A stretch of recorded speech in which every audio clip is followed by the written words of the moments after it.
चलिए एवरीवन, अब हम स्टार्ट करेंगे चैप्टर नॉन फिनाइट्स के दूसरे टॉपिक को, जिसका नाम है जेरेंड, GERUND, जेरेंड। जेरेंड भी एक्चुअली एवरीवन वर्ब का ही फॉर्म है, नॉन फिनाइट का ही एक पार्ट है ना। मेन वर्ब के फोर्थ फॉर्म को जेरेंड कहते हैं, V1 प्लस ING को जेरेंड बोलते हैं।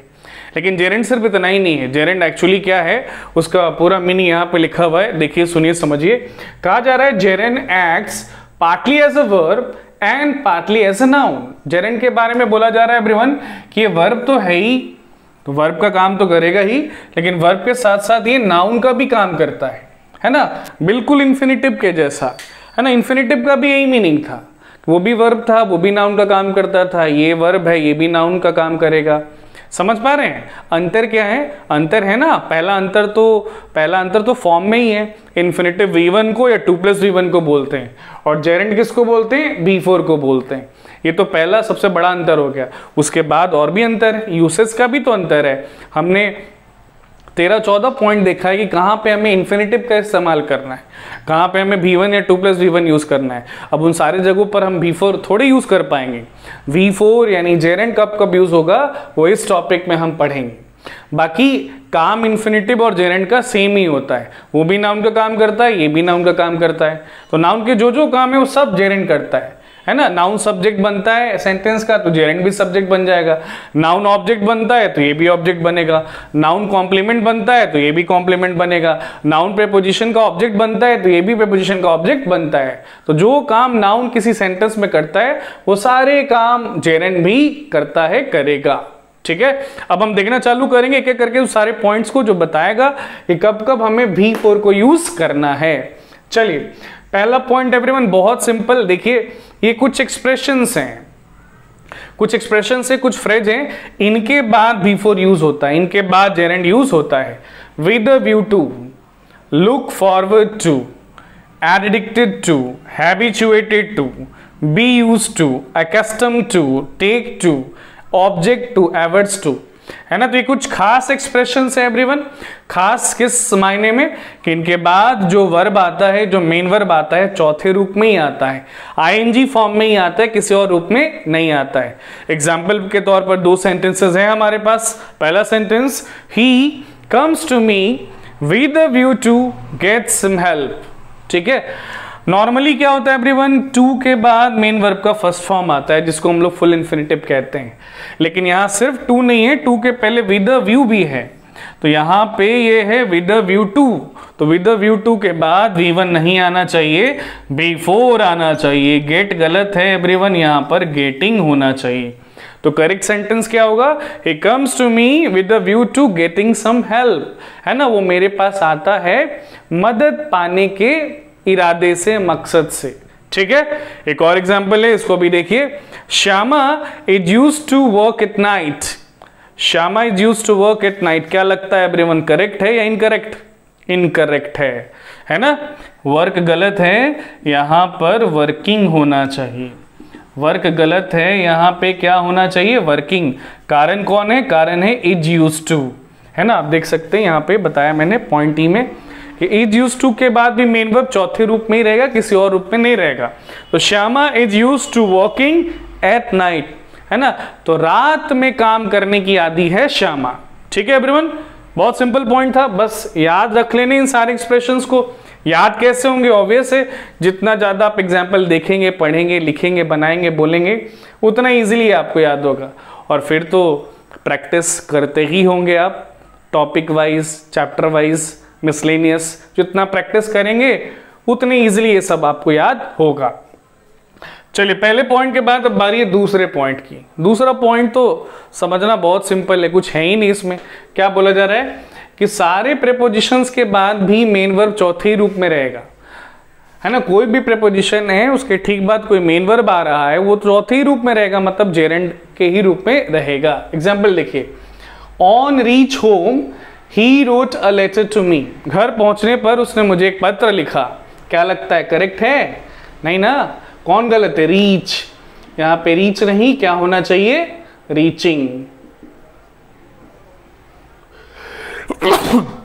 सॉरी रीच नहीं, यहाँ पे क्या होना चाहिए, reaching. So on reach home नहीं, on reaching home. On reaching home he wrote a letter to me.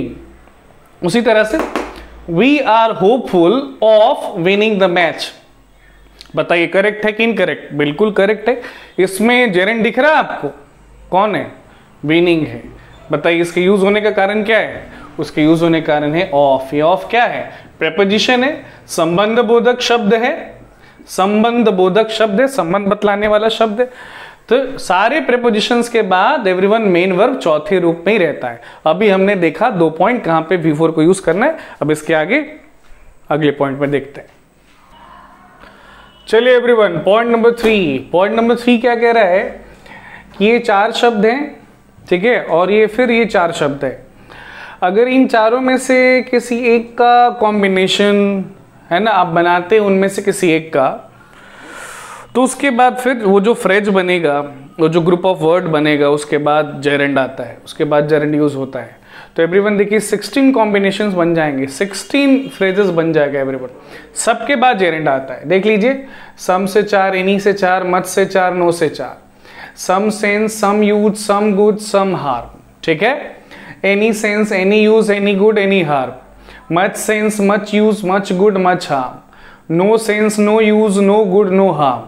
16 phrases बनेंगे, सबके बाद जेरेंड आता है। एग्जाम्पल देखिए, it is no use to cry over spilt milk. ये तो एक कहावत भी है कि अब पछताए होत क्या जब चिड़िया चुग गई खेत, है ना।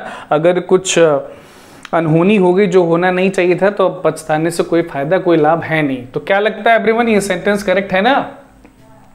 इनकरेक्ट है। यहाँ पे टू क्राई नहीं, क्राइंग होना चाहिए। कारण है नो यूज। कौन है कारण? नो यूज है, ठीक है। नो यूज के बाद 2 + V1 नहीं, V4 आना चाहिए। So it is no use crying over spilt milk. समझ पा रहे हैं बात को? चलिए अगला एग्जाम्पल देखिए, is it any use support a corrupt leader? क्या किसी भ्रष्ट नेता को सपोर्ट करने का, समर्थन करने का कोई लाभ है, कोई फायदा है? ये मतलब हुआ सेंटेंस का। बताइए सही है कि गलत? ये भी गलत है। कौन गलत है, क्या गलत है भाई? सपोर्ट गलत है। यहाँ बेयर इन्फिनिटिव नहीं, यहां भी जेरेंड ही होना चाहिए। सपोर्ट नहीं, सपोर्टिंग होना चाहिए। और इस बार कारण है एनी यूज। समझ पा रहे हैं? तो एनी यूज के बाद B4 ही होना चाहिए, जेरेंड ही होना चाहिए, वर्ब का और कोई फॉर्म नहीं होना चाहिए। चलिए चौथे पॉइंट पर आते हैं। चौथे पॉइंट में बोला जा रहा है एवरीवन की 3 एक्सप्रेशंस हैं, can't bear, can't stand, can't help. इन तीनों के बाद जेरेंड आता है। Can't bear, can't stand, can't help, है ना। पहले 2 का तो मीनिंग सेम ही होता है, सह ना पाना, बर्दाश्त ना कर पाना, ठीक है एवरीवन। और तीसरा जो एक्सप्रेशन है कांट हेल्प, उसका मतलब होता है रह ना पाना, रह ना पाना, टाल ना पाना, ठीक है। तो इन तीनों के बाद जेरेंड आता है। एग्जाम्पल देखिए, a child can't bear to leave away from its parents, है ना। तो अपने माता पिता से दूर रहना एक बच्चा क्या बर्दाश्त नहीं कर सकता है, सह नहीं सकता है। सो क्या लग रहा है, सही है ना? गलत है, गलत। टू लीव गलत है। यहाँ पे क्या होना चाहिए? लीविंग होना चाहिए, लीविंग होना चाहिए। कारण कांट बेयर, है ना। कांट बेयर के बाद B4 आता है, जेरेंड आता है।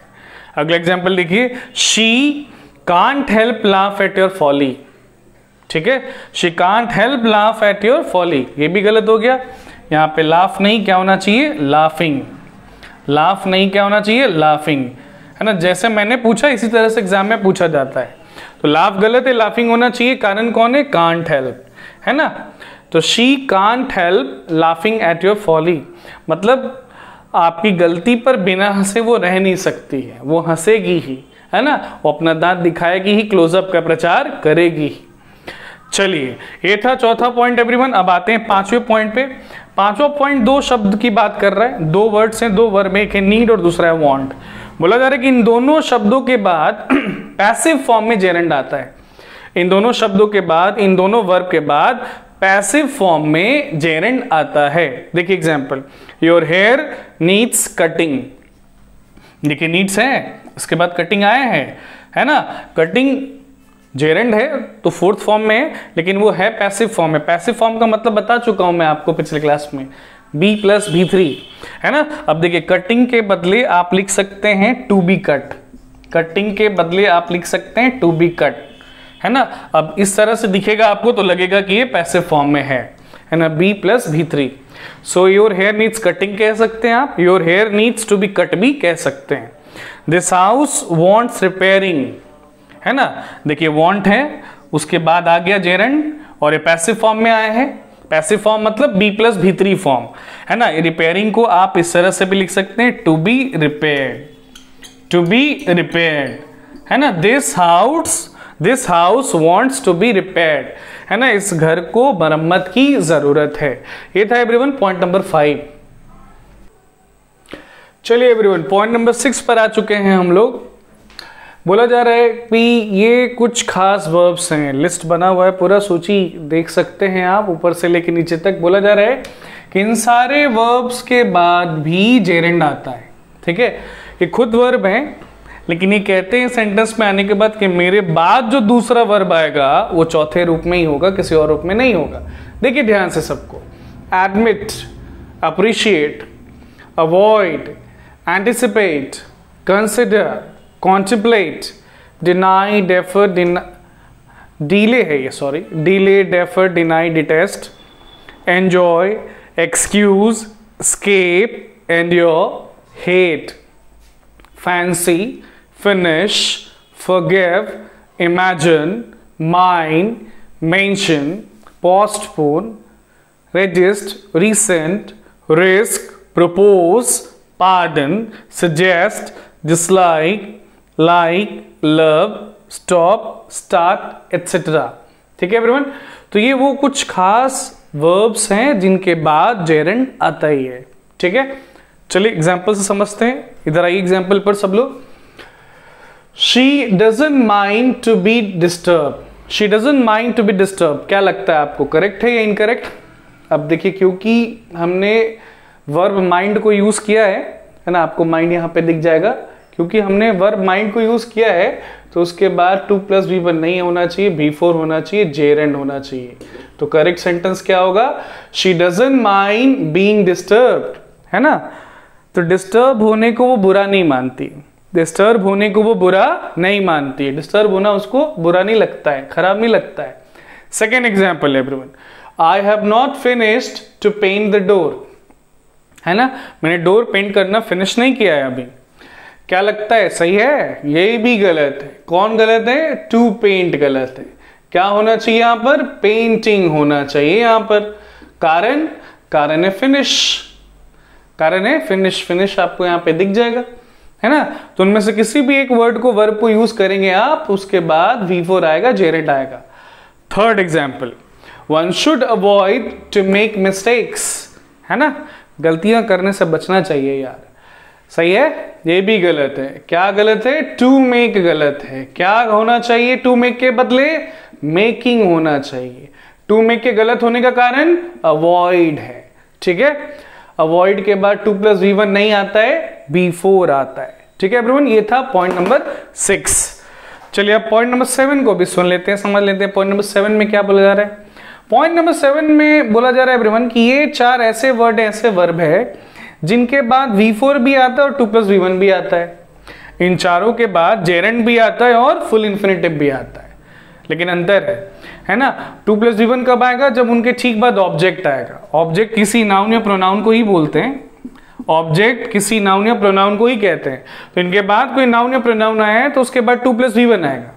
लेकिन अगर कोई ऑब्जेक्ट नहीं है, कोई नाउन प्रोनाउन नहीं है, तो उनके बाद V4 आ जाएगा। इसका मतलब समझ रहे हैं ना? इसका मतलब ये सारे वर्ड्स। ठीक है, अब इस पॉइंट पे बेस्ड एग्जांपल देख लेते हैं। I can't allow dash here, क्या लगता है क्या होना चाहिए? Smoke, to smoke, smoking. अब अलाउ के बाद क्योंकि ऑब्जेक्ट नहीं है तो सीधे V4 ही आएगा, स्मोकिंग ही आएगा। करेक्ट सेंटेंस क्या होगा? I can't allow smoking here, I can't allow smoking here, मैं यहां पे धूम्रपान अलाउ नहीं कर सकता हूं। अगला एग्जाम्पल देखिए, my father allowed me dash to the cinema, my father allowed me dash to the cinema. क्या लगता है? गो, टू गो या गोइंग? अब देखिए, अब क्योंकि अलाउ है उसके बाद ऑब्जेक्ट आ गया है एवरीवन, तो अब तो जेरेंड आने से रहा, अब फुल इन्फिनेटिव ही आएगा, बेयर इन्फिनेटिव भी नहीं आएगा। So my father allowed me to go to the cinema, this is the correct sentence. इस तरह से एवरीवन ये जो टॉपिक है जेरेड वो फिनिश होता है।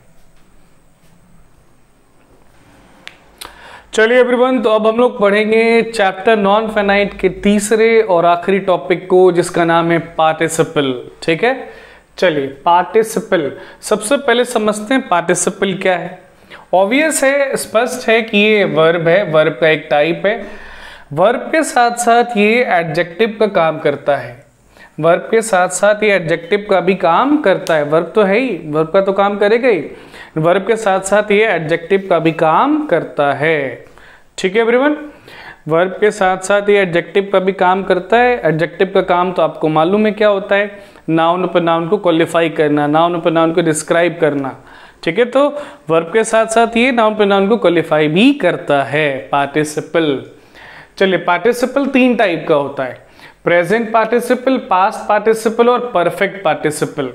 प्रेजेंट पार्टिसिपल V4 को बोलते हैं, मेन वर्ब के चौथे रूप को प्रेजेंट पार्टिसिपल कहते हैं, मेन वर्ब के थर्ड फॉर्म को पास्ट पार्टिसिपल कहते हैं, और हैविंग प्लस V3 को बोलते हैं परफेक्ट पार्टिसिपल।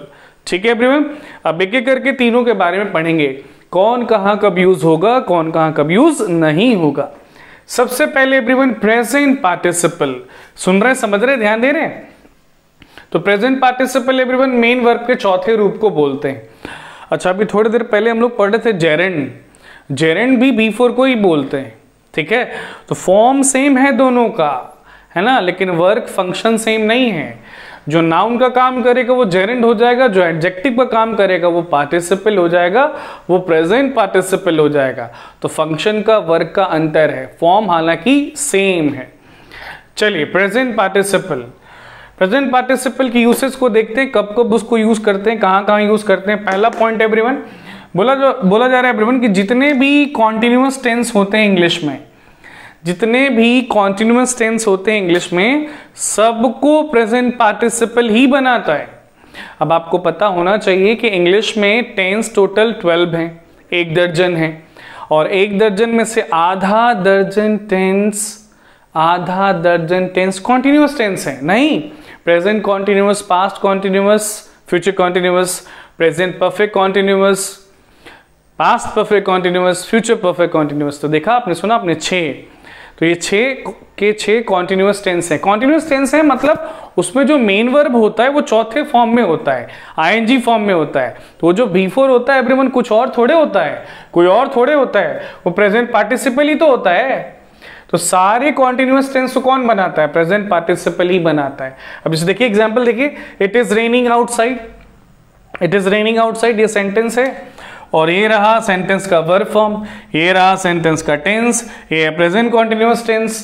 ठीक है, तो ये जो रेनिंग है ये क्या है, ये V4 ही तो है, और इसी V4 को तो प्रेजेंट पार्टिसिपल बोलते हैं।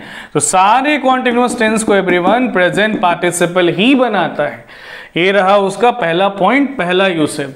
अब आते हैं दूसरे पॉइंट पर, दूसरे यूसेज पर। सुनिएगा इसको थोड़ा ध्यान से। ठीक है, कहा जा रहा है एवरीवन कि अगर आप 2 एक्शन की बात कर रहे हैं, कितने एक्शन की बात कर रहे हैं, 2 एक्शन की बात कर रहे हैं, और दोनों एक्शन शॉर्ट एक्शन है। कैसे एक्शन है दोनों, शॉर्ट एक्शन। शॉर्ट एक्शन मतलब वो एक्शन जो कंप्लीट होने में, फिनिश होने में सेकंड्स लेता है, ज्यादा से ज्यादा सेकंड्स में कंप्लीट हो जाता है। तो सेकंड्स में कंप्लीट होने वाले एक्शन को शॉर्ट एक्शन कहते हैं। तो इस तरह के 2 एक्शन है, दोनों एक्शन कंप्लीट हो चुका है, लेकिन एक पहले स्टार्ट होके फिनिश हुआ। जैसे ही पहला स्टार्ट होके फिनिश होता है वैसे ही दूसरा भी स्टार्ट होके फिनिश हो जाता है। 2 एक्शन है, 2 शॉर्ट एक्शन है, दोनों फिनिश हो चुके हैं। ठीक है एवरीवन, बोला जा रहा है आगे कि जो पहला शॉर्ट एक्शन है, जो पहला शॉर्ट एक्शन है मतलब वो एक्शन जो पहले फिनिश हुआ है, उसको आप प्रेजेंट पार्टिसिपल का इस्तेमाल करके एक्सप्रेस कर सकते हैं, और लोग करते भी है ना। एग्जाम्पल से ज्यादा समझ में आएगा आपको। आ जाइए, यहाँ पे एग्जाम्पल है, देखिए, he saw snake he ran away. अच्छा, एक बात बताना भूल ही गया मैं, दोनों एक्शन का सब्जेक्ट सेम होना चाहिए, डूअर सेम होना चाहिए, कर्ता एक ही होना चाहिए, है ना, एक ही नाउन या प्रोनाउन दोनों एक्शन को परफॉर्म करेगा, तब जाकर के आप प्रेजेंट पार्टिसिपल को यूज करेंगे पहले एक्शन को एक्सप्रेस करने के लिए। चलिए देखिए, he saw a snake he ran away. 2 action है ना, देखना और भागना। दोनों शॉर्ट एक्शन है, देखने में भी कम समय लगा, भागने में भी कम समय लगा। सब्जेक्ट देखिए दोनों का सेम है, ठीक है। तभी क्या बोला जा रहा है, जो पहला एक्शन है वो एक्शन जो पहले कंप्लीट हुआ है उसको आप बिफोर फॉर्म में भी एक्सप्रेस कर सकते हैं। ये अभी सेकंड फॉर्म में है, 100 को आप सीइंग भी लिख सकते हैं, है ना। तो जब उसको हम प्रेजेंट पार्टिसिपल का इस्तेमाल करके यूज करेंगे तो देखिए कैसे लिखा जाएगा, बोला जाएगा सीइंग अ स्नेक, है ना। अब यहाँ पे ही लिखने की जरूरत नहीं है ना, क्योंकि ही दोनों में कॉमन है ना, तो उसको 2 बार लिखने की जरूरत नहीं है। तो सीइंग अ स्नेक, अब यहाँ पे कॉमा आ जाएगा, उसके बाद जो सेकंड सेंटेंस पूरा उसी तरह से लिख देना है, सेकंड सेंटेंस को पूरा उसी तरह से लिख देना है। फर्स्ट सेंटेंस से सब्जेक्ट गायब हो गया और V2 से वो V4 हो गया। तो seeing a snake he ran away, सांप देखते ही भाग गया वो, ठीक है। एक और एग्जांपल है, Ravi open the box he took out a knife, Ravi ने बक्सा खोला, उसने एक चाकू निकाला। 2 एक्शन है, ओपन करना और बाहर निकालना, दोनों शॉर्ट एक्शन है, दोनों का परफॉर्मर डूअर एक ही है, कौन है, रवि है। ये तो पहला एक्शन है ओपन, इसको हम बिफोर फॉर्म में एक्सप्रेस कर सकते हैं। ओपन को हम लिख सकते हैं क्या, ओपनिंग, है ना। तो opening the box he took out a knife, who took out a knife, obvious Ravi took out a knife, है ना। बक्सा खोलकर रवि ने एक चाकू बाहर निकाला। तो समझ में आई बात। चलिए ये था एवरीवन प्रेजेंट पार्टिसिपल का सेकंड यूज। चलिए एवरीवन प्रेजेंट पार्टिसिपल के तीसरे यूज को देखते हैं। तीसरा यूज क्या है, ये कुछ खास वर्ड्स हैं, वर्ब हैं, find, catch, leave, see, hear, smell, listen और नोटिस। इनके बाद अगर ऑब्जेक्ट आता है तब उसके बाद प्रेजेंट पार्टिसिपल आएगा। इनके बाद अगर ऑब्जेक्ट आता है तो फिर प्रेजेंट पार्टिसिपल आता है। जैसा कि आप देख सकते हैं, I found him dash to a girl, I found him dash to a girl. क्या लगता है आपको क्या होना चाहिए, टॉक या टॉकिंग? ऑब्वियस से टॉकिंग ही होगा, प्रेजेंट पार्टिसिपल ही होगा। फाइंड आया, उसके बाद ऑब्जेक्ट आया, अब आएगा V4 यानी प्रेजेंट पार्टिसिपल।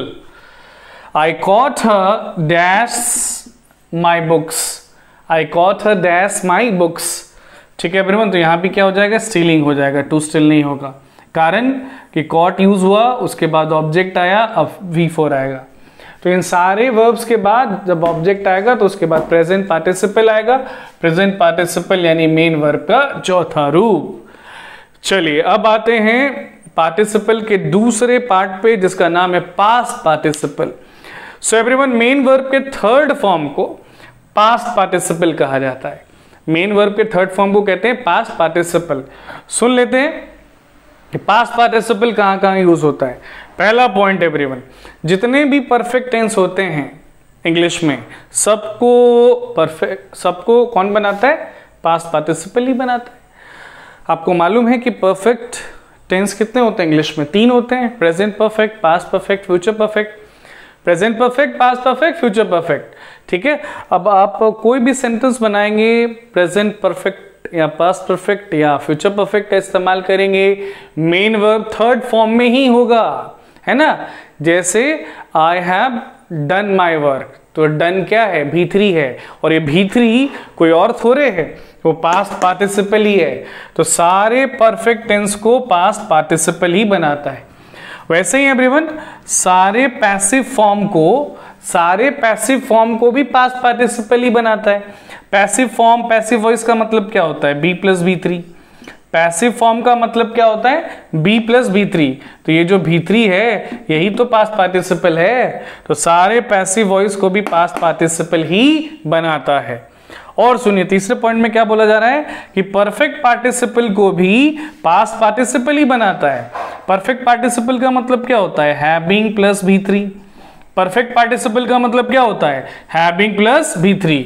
तो ये कैसे बन रहा है, जब आप हैविंग को V3 में जोड़ रहे हैं तभी तो बन रहा है। ये V3 कोई और थोड़े, पास्ट पार्टिसिपल ही तो है। तो इन 3 जगहों पर मेनली एवरीवन पास्ट पार्टिसिपल का इस्तेमाल होता है। चलिए अब आते हैं, आगे बढ़ते हैं। अब तीसरे पार्ट की बारी है, परफेक्ट पार्टिसिपल। परफेक्ट पार्टिसिपल किसको बोलते हैं, हैविंग प्लस V3 को बोलते हैं। अब ये हैविंग प्लस V3 कब यूज करेंगे आप, है ना। अब ये बना हुआ है तो ऑब्वियस है कि इसका इस्तेमाल कभी ना कभी तो होता ही होगा। कब होता होगा, ध्यान से सुनिए, समझिए, सीखिए। देखिए कहा जा रहा है एवरीवन कि when there is a gap between two finished actions provided the subject is same, the first one can be expressed using perfect participle. बोला जा रहा है एवरीवन कि अगर दो एक्शंस हैं, कितने? दो, और दोनों एक्शंस फिनिश हो चुके हैं, दोनों कार्य समाप्त हो चुके हैं, सब्जेक्ट दोनों का सेम था और दोनों एक्शन के बीच में गैप था, इंटरवल था। कहने का मतलब दूसरे शब्दों में, आसान शब्दों में ये है कि पहला एक्शन जब स्टार्ट हुआ है ना, फिर कुछ देर चल के फिनिश हुआ, तो फिर कुछ समय बीता और उसके बाद दूसरा एक्शन स्टार्ट हुआ और फिर दूसरा एक्शन भी कुछ देर के लिए चला और वो फिनिश हुआ। तो दोनों एक्शन के बीच में गैप होना चाहिए, इंटरवल होना चाहिए, तब पहले एक्शन को आप हैविंग प्लस V3 फॉर्म में एक्सप्रेस कर सकते हैं, परफेक्ट पार्टिसिपल फॉर्म में एक्सप्रेस कर सकते हैं। जैसे देखिए, she fail thrice in the exam, पहला sentence, she didn't dare to appear again, दूसरा सेंटेंस। पहले सेंटेंस का मतलब क्या हुआ कि परीक्षा में 3 बार झूल गई मतलब फेल हो गई। She didn't dare to appear again, दोबारा अपीयर होने की उसकी हिम्मत नहीं हुई, ताकत साहस नहीं हुई। ठीक है, दो एक्शन की बात कर रहे हैं, पहला क्या? फेल होना, दूसरा क्या? हिम्मत नहीं होना। ठीक है एवरीवन, अब देखिए दोनों के बीच में गैप भी है। अब 3 बार फेल होने के बाद कुछ तो समय लिया होगा उसने सोचने के लिए कि अब अपीयर नहीं होना है, अब वापस चौथी बार फेल मुझे नहीं होना है। सब्जेक्ट सेम है। अब देखिए क्या बोला जा रहा है कि जो पहला एक्शन है, वो एक्शन, वो कार्य, वो काम जो पहले पूरा हुआ है, उसको हम हैविंग प्लस V3 फॉर्म में लिख सकते हैं, बोल सकते हैं, एक्सप्रेस कर सकते हैं। तो V2 है, उसको हमने हैविंग प्लस V3 फॉर्म में लिख दिया, बोल दिया, है ना। अब वो शी गायब हो जाएगा, शी 2 बार लिखने की जरूरत नहीं, वो तो एक ही बार लिखेंगे सेकंड पार्ट में। उसके बाद जो चीजें जैसे लिखे उसको वैसे ही लिखेंगे। हाँ, यही है कि सेंटेंस अभी 2 है तो कंबाइंड होके वो एक हो जाता है। Having failed thrice in the exam, she didn't dare to appear again. देख रहे हैं, ध्यान दे रहे हैं, having failed thrice in the exam, she didn't dare to appear again. परीक्षा में 3 बार झूलने के बाद अपीयर होने की हिम्मत उसके फिर नहीं हुई। ओके एवरीवन, अब हम लोग आ चुके हैं चैप्टर नॉन फिनाइट्स टॉपिक पार्टिसिपल के लास्ट पॉइंट पर। ठीक है, लास्ट पॉइंट क्या है? मिस रिलेटेड पार्टिसिपल और अनरिलेटेड पार्टिसिपल। पार्टिसिपल अब तक आप लोग समझ चुके हैं, वर्ब होता है लेकिन काम एडजेक्टिव का करता है। ठीक है, मतलब नाउन पे नाउन को क्वालिफाई करता है। तो पार्टिसिपल का पोजीशन बहुत मायने रखता है। पार्टिसिपल को आप कहीं भी प्लेस नहीं कर सकते हैं, क्योंकि वो किसी नाउन पे नाउन को क्वालिफाई करने आया है सेंटेंस में। तो उसका पोजीशन इस तरह का होना चाहिए, उसका प्लेसमेंट इस तरह का होना चाहिए सेंटेंस में कि वो जिसके लिए आया उसी को क्वालिफाई करे, है ना। कई बार ऐसा होता है कि आप उसको रॉन्ग प्लेस कर देते हैं और फिर मीनिंग निकलने का कुछ और निकलने कुछ और लग जाता है ना। सेंटेंस कभी कभी मीनिंगलेस भी हो जाता है, तो इस बात का ध्यान रहना चाहिए। ठीक है, चलिए देखिए, समझिए। Walking in the garden a snake bit me. Walking in the garden a snake bit me, क्या मतलब हुआ इसका? कि बगीचे में टहलने के दौरान या टहलते हुए एक सांप ने मुझे काट लिया। बगीचे में, बाग में टहलने के दौरान एक सांप ने मुझे काट लिया। अगर मैं आपसे पूछूं कि बगीचे में कौन टहल रहा था, तो आप क्या बोलिएगा? आप ऑब्वियस यही बोलिएगा जिसको सांप ने काटा है वो टहल रहा था, मैं टहल रहा था, है ना। लेकिन ये गलत है। जैसा सेंटेंस लिखा हुआ है, सेंटेंस में शब्दों का पोजीशन जैसा है, तो उससे ये नहीं एक्सप्रेस हो रहा है कि मैं टहल रहा था। कौन टहल रहा था? ध्यान दीजिए, ये देखिए वॉकिंग है ना, ये बिफोर है ना, ये ठीक, ये उसको क्वालिफाई करेगा, ये उसको क्वालिफाई करेगा जो कॉमा के ठीक बाद आएगा। वॉकिंग उसी को क्वालिफाई करेगा जो कॉमा के ठीक बाद आएगा। ठीक है, तो सेंटेंस कह रहा है कि सांप ही टहल रहा था बगीचे में, है ना, और वो डिस्टर्ब हुआ, गुस्सा होके काट लिया। बताइए, मीनिंगलेस हो गया ना सेंटेंस। तो अब क्या करें? देखिए, इसको करेक्ट करने के लिए क्या करेंगे? अब ये वॉकिंग आया किसी और के लिए, क्वालिफाई किसी और को कर रहा है, तो जिसको क्वालिफाई करने आया है वो सप्लाई करना होगा ना उसको। देखिए, तो इसको सही करने का एक तरीका क्या है? while I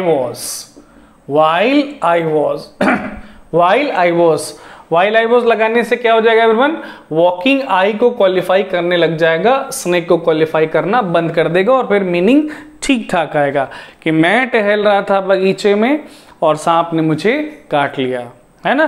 तो जब मैं बगीचे में टहल रहा था तब सांप ने मुझे काट लिया।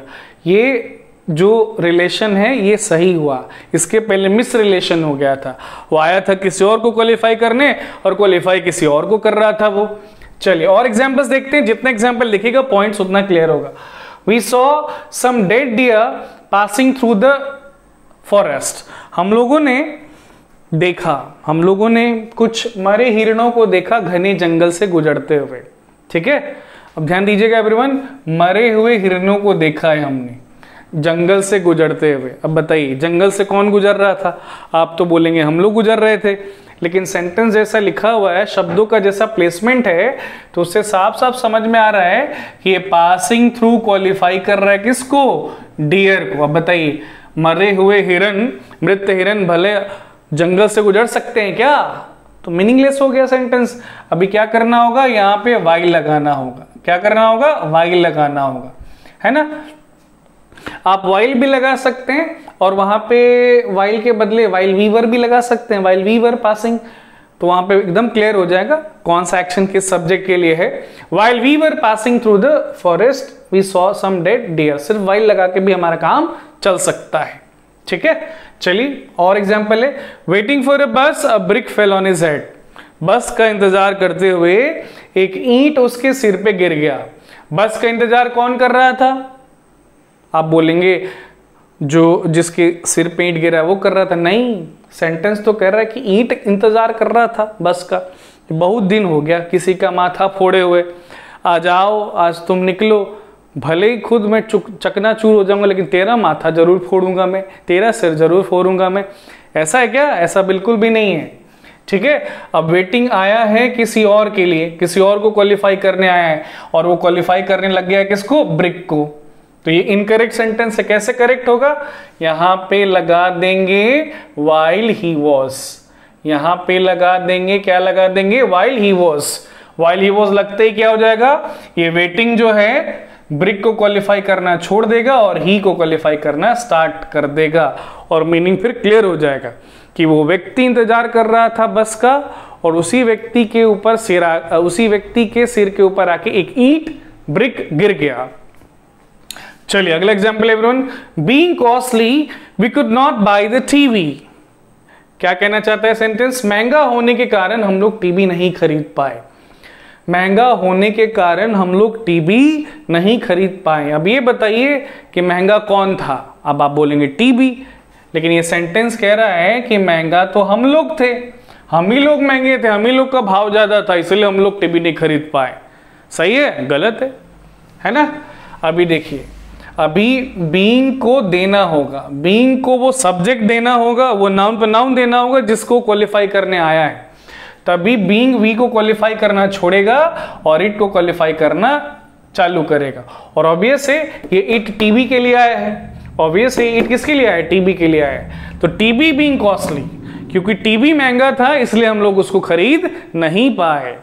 वैसे ही देखिए, ये तो खूब पूछा जाता है एग्जाम्स में, being a rainy day we stayed indoors, है ना, क्योंकि दिन बारिश का था हम लोग घर में ही रुके। अब ये देखिए फिर से बीइंग क्वालिफाई कर रहा है किसको? वी को। अब यहां से मीनिंग क्या आ रहा है कि हम ही लोग बन गए बारिश के दिन, इसलिए हम लोग घर में रुक गए।